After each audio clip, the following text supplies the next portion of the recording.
me and Hawk, after one of the big shows, we both failed the piss test. So we know we're getting 6 weeks off.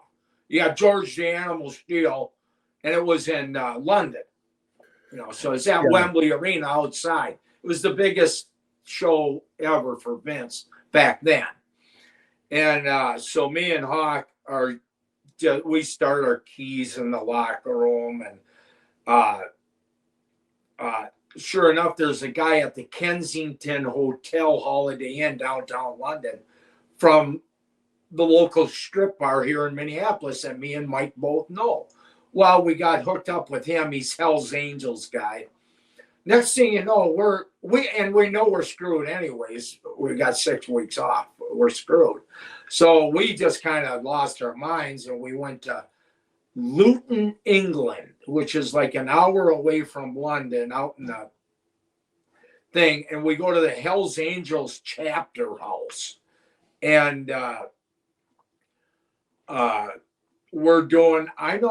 did 2 8-balls myself. So that's 6 grams.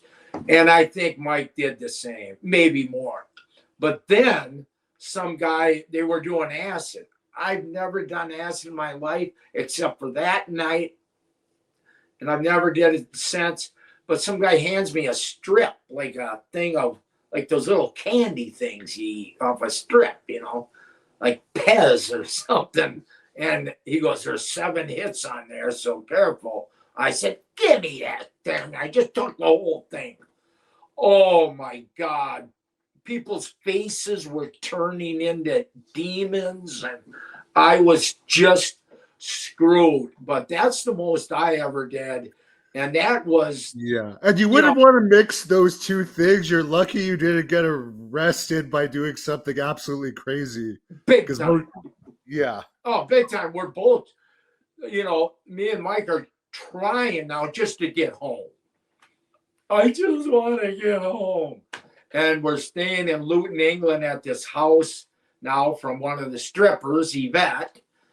And we're still tweaking, me and Mike. And now we're on our way back to the airport. And all we do is keep looking at each other like this. We can't even talk. We're just looking at each other like, holy shit, hang on. And I remember flying back Hannibal and with Mike, and I had never been so miserable and so remorseful. Oh, my God. My dear sweet wife took it like a champ. And I remember them 6 weeks. Mike went home. He kept going, but I went home because he didn't have nobody to go home to. I went home and shit, I trained for 6 weeks, but Mike, I'd go stop and see him, and shit, he'd be hiding in the corner. Mike, come on out. It's me. You don't have to hide, So even as cool as guy as Mike Hagstrand was, and he was an awesome, huge-hearted, cool guy, the best, even the power of the drug makes him hide in the corners. Yeah, from the paranoia. And as crazy as that story is, that's what made you guys such great characters, because you were such great characters out of the ring. You mentioned Wayne Bloom's son, not experienced in the road. You guys kind of, I don't know if you already were a bit crazy and the road made it worse, but it seems like the road created like your generation of the best characters there ever were in wrestling.